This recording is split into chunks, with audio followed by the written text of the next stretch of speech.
Maayong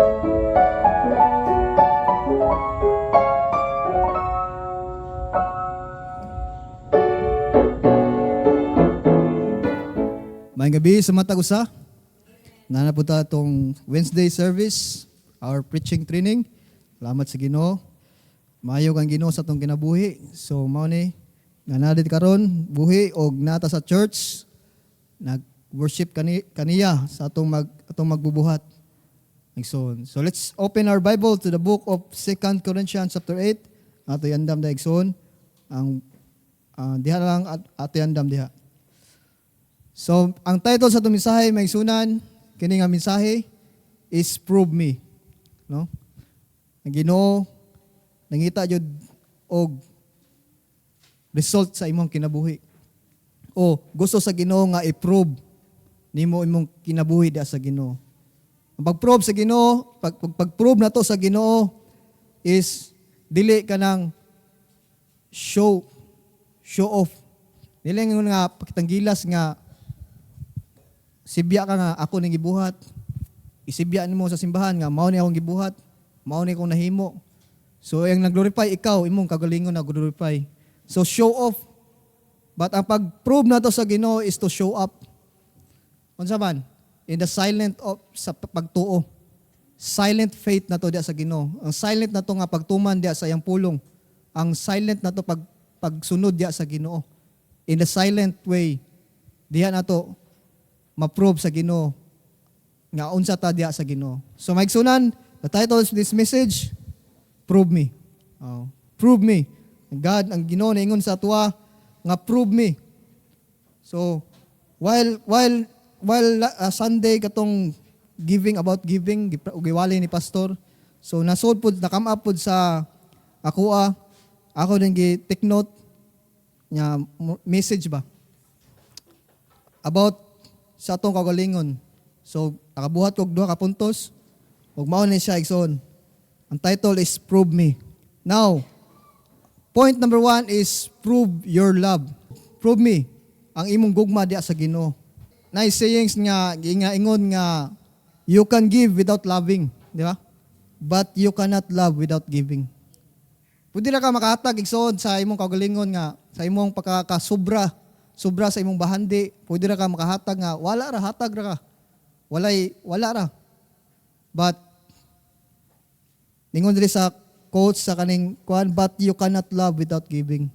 Dili ka kahatag. Dili ka kahigugmak kung walay paghatag. Mao na itong Ginoong Hesukristo nihatag sa iyang kagalingon sa atong kinabuhi. Nahimutang Kristohanon because of His love to us, maigsunan. So, your love gusto sa Ginoo, i-prove sa Ginoo. I-prove nimo sa Ginoo ang imong gugma diha sa Ginoo. Tanawa sa 2 Corinthians chapter 8 verse 1 hangtod 5 man ni siya kung ato basahon. And this balik ni sa church but ato lang basahon ang pulong sa Ginoo igsoon. Moreover, brethren, we do you to wit of the grace of God bestowed on the churches of Macedonia. But before that, pata ka pray, no? So mag-pray sa ta. So let's pray. Labing dalagon nga Ginoo, salamat Lord sa imong kaayo sa imong kinabuhi. Salamat Lord sa imong gugma kanamo Ginoo, sa imong pagtubos kanamo Lord God. Og salamat Lord ning privilege Lord God to preach your word. And Lord God, guide me pinagi sa imong balang nga espiritu. Ang imong pulong gayud maka-istorya sa matag Kristohanon Lord God. And Lord God, pinagi sa imong pulong maka-encourage ug maka-motivate ug makatuon ang matag usa. Labi na nako Lord nga nagwali sa imong pulong. Ma-apply ang mga mensahe Ginoo nga imong mahatag karon. Nugimaya mo ibalik kanimo sa ngalan ni Jesus. Amen. Usa Ginoo i-prove ang imong love diha sa Ginoo. Tanawa sa 2 Corinthians chapter 8 verse 1 to 5. Moreover, brethren, we do you to wit the grace of God bestowed on the churches of Macedonia. How that in the great trial of affliction the abundance of their joy and their deep poverty abounded unto the riches of their liberality.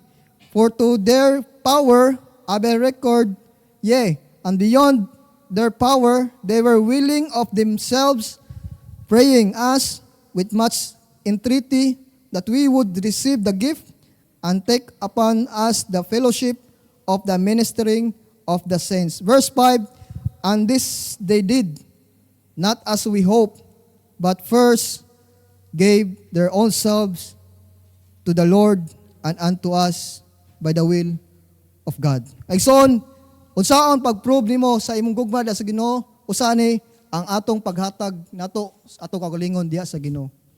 It's not about the money. It's not about the amount imong mahatag, but yourself first.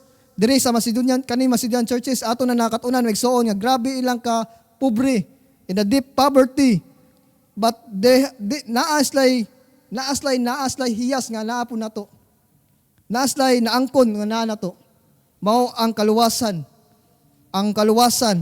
Mao nang ang ilang naa nila is tanaw sa verse 2, and a great trial of affliction, the abundance of their joy. Anong man nahatag niya? Anong nahatag nila ilang kagalingon first diya sa Ginoo? Because of the joy. Nga why bisag bahandi, why bisag unsa nga makapildi o makatupong ang joy ang gihatag sa Ginoo sa ilang kinabuhi. Was lay bahandi but ilang gihatag ilang kinabuhi first diya sa Ginoo. That's why if you para ma-prove mo imong love diya sa Ginoo, give yourself first diya sa Ginoo.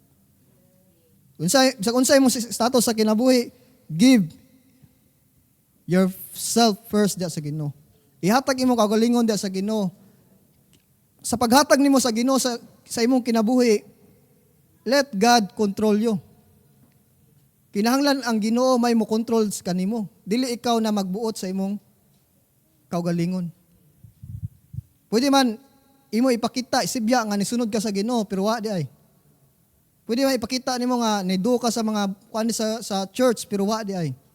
Wa ka ni talo, wala nimo gihatag imong kaugalingon sa Ginoo. Unsa man gisugo ni Christ kanato? Tanawa sa John chapter 14 verse 15. Ningon dia, if you love me, keep my commandments. Kung imo kong gigugma, keep my commandments. Unsa man? How to keep the commandments? Pagtuman na ini. Kung gigugma na to ang Ginoo, tumanon na to ang pulong sa Ginoo. Tumanon na to siya nga musunod ta niya sa iyang kabuton. Mo na unsaon na to paglab sa Ginoo is to obey His word. Obey His guidance. Obey. Tumanon lang jud siya. Ngano man, kung di ta mo tuman, masipyat ta sa unahan. We have our own kanang dreams o desires sa atong kinabuhi. But lahi ang desire sa Ginoo sa atong kinabuhi. Natay gustong mabuhat, mauni gusto, but lahi ang kwan sa Ginoo. Ang gusto sa Ginoo sa mahitabo sa atong kinabuhi. Muna, your love, una, bisa kaning sa Macedonian churches, kaning sa Macedonian church, grabe nilang kapobre, but ilang gihatag ilang kagalingon diya sa Ginoo first. Na sa atong kagalingon, dapat ihatag nato atong kagalingon sa Ginoo. Aron mainsakto diya sa Ginoo. Mainsakto ang atong pagdu sa bulaton sa Ginoo. Dili nga kay kung dili nimo mahatag imong kagalingon sa Ginoo, mamot ang panahon, mangwinta ka sa imong nahimo. Mangwinta ka sa imong nabuhat, nangwinta ka sa imong kahago, nangwinta ka sa imong nahatag diya sa simbahan. Kay wa nimo nahatag imong kagalingon diya sa Ginoo. But this church, pobre kayo. Why kwarta? Because of the riches of their liberality, sa ilang giving, ilang gihatag ilang kagalingon diya sa Ginoo first. That ngano man na-prove nila ang ilang love diya sa Ginoo. So ikaduha maigsunan, prove me. Nanang Ginoo sa tuwa. Jimar, prove me. Rosel, prove me. Mike, prove me. Michelle, prove me. So, maana ba? Question ang Ginoo na to ba? Prove me. Ikaduha, una is your love. Ikaduha, gusto i-prove sa Ginoo sa imuha is your resources. Ang imuhang bahandi igsoon. Ang imong unsay naa nimo. Gusto sa Ginoo i-prove. Diha gusto sa Ginoo i-prove diha di mo sa Ginoo. Tanawa sa Malakay chapter 3 verse 10. Malakay chapter 3 verse 10. Dili ta igsoon. Balinta sa atras ng tagamay. Dako day. So Malakay chapter 3 verse 10. Bring ye all the tithes into the storehouse. Ato na nasabtan igsoon nga ang storehouse which is our church today is the temple of God. Asa nato hatag? Sa storehouse. That there may be meat in mine house, aron ay pagkaon sa templo sa Dios. And prove me now herewith, saith the Lord of hosts, if I will not open you the windows of heaven and pour you out a blessing, that there shall not be room enough to receive it. Unsa kanindot sa pulong sa Ginoo igsoon, gusto sa Ginoo, tanawa na gikwandre nga, prove me. Gusto sa Ginoo nga i-prove. Gusto sa Ginoo nga ang imong pagsalig, pagtuman, o pagtuo diha sa Ginoo. Tuo ba kani nga verse? O nagduduha pa kani nga verse? Sa ako kaulion, and I believe that ako nituo nga I am a part of the covenant of God, mga kaliwatan sa mga Israelites, because I am adopted. Gi-adapt ko sa Ginoo through His grace and through His love. The salvation nga gihatag sa Ginoo sa kuha. That's why, part na ko ani. Apil na ko ani sa panalangin. Panalangin man igsoon. Ang paghatag, kabaw ka unsay itsura sa kanang maablihan ang langit. Kabaw mo unsay itsura? Sa akong una mao jud ni, dugay pila nakakuan sigwali ni pastor. Mas maabli na kay na di jud kasarang jud. Mas maabli na maablihan nimo ang windows of heaven. Ina naman Ginoo, windows of heaven, and pour you out a blessing that there shall not room enough. Walay room ba? Not be room enough to receive it. Grabe din nakapanalangin. Di mo mabawaan nga tubod diri, tubod dito. Di ka kasagang ba? Mo ning panalangin sa Ginoo. Sa diyang ikaw mutuman, mutuo lang yung gani nga pulong sa Ginoo, muobey ka sa Ginoo, kay God is testing us, maigsunan. In this verse, God is testing us. Sa diyang i-unlock nimo ang pribilehiyo, ang panalangin sa Ginoo.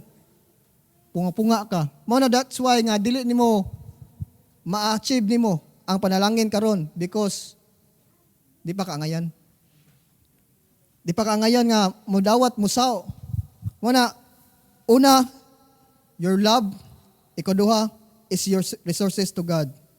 Nga kinahanglan ta mutuo, mutuman, umusalig sa Ginoo. Na gusto sa Ginoo i-prove. Kaya ba nato nimbuhaton sa atong kagalingon? Dili lang pod sa inyo ha, na ako nagwali. Sa ako apod. Nga pindot kayo ang pulong sa Ginoo nga dapat nato siya tumanon. Obedience, obedya sa Ginoo. Your resources, lisod kayo. Kung natay limang ka, mo income ka og 20,000. Kuhaan mo og 10. Sa personal o tawhanon, dako naman eh. 10% good. But wala mo gitanaw ang imong kagalingon nga mas dako pa imo kaysa sa Ginoo. Dapo ra sa Ginoo imo 90%. Wala mo gitanaw ang imong kagalingon nga mas dako pa ang imuhang naangkon kaysa bahin kaysa sa Ginoo. It is a test to us, maigsunan, nga ang money is pinaka-less sa panalangin nga atong naangkon aning kalbutana. Ang life nga gihatag sa Ginoo sa atoa, ang kinabuhi nga mo-serve ta sa Ginoo, ang kinabuhi nga hinahimot ang Kristohanon, ang kinabuhi nga satisfied life, ang kinabuhi nga willing maka-give pinda sa uban, ang kinabuhi nga kita maka-share sa gospel. That's the blessing. Nga wa na to nakita. Nga to nakita, blessing God, kwarta, blessing kwarta, di. Para nako ang blessing, mamitaw, di ko mag-matter kung pila ihatag sa kusawa. Because I know, because I know, Exxon, that God will bless. It is more blessed to give than to receive. Muna, una, yung gugma sa Ginoo, ngay angay mahatag ba nimo imong kagalingon sa Ginoo? Ikaduha is your resources. Mahatag ba nimo sa Ginoo? Ma-prove ba nimo ang love nimo sa Ginoo? Naiday, to prove God is to trust Him. para prove na to ang atong love diya sa Ginoo, musalig ta sa Ginoo, mo-obey ta niya o musunod ta niya nga pinaagi sa pagtuo diya sa Ginoo.